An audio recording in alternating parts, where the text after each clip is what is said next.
तो friends good evening. आज मु बनाऊँ मांडिया पिठा माने मांडिया पोड़ा पिठा।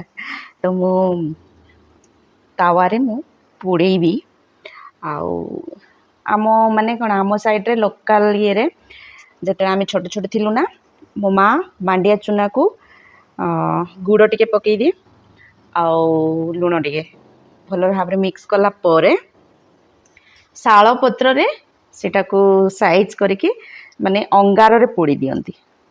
बहुत टेस्ट हुए सेटा। आपण माने किए किए खाई छंती मते कमेंट करी जणैबे।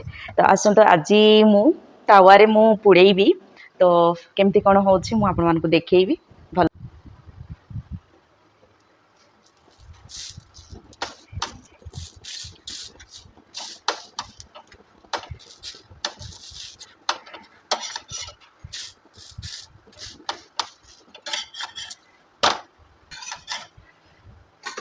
गोटे हे गला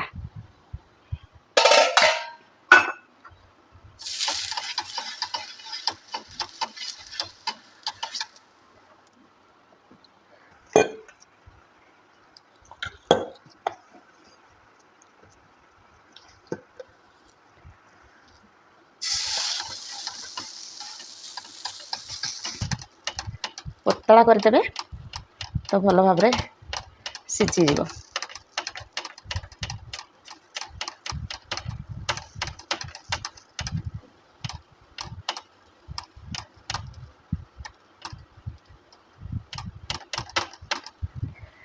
तबे गोडणीटा घोड़े देबा।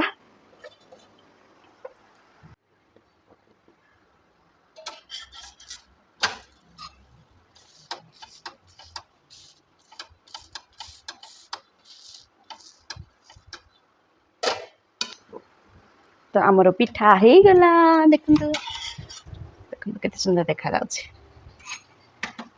तो फाइनली रेडी हो गला आमर मांडिया पिठा देखु केते सुंदर देखा जाउछे। देखु वासना भी बढ़िया आछे गुड़ टिके पड़ी ना तो बढ़िया आछे देखु।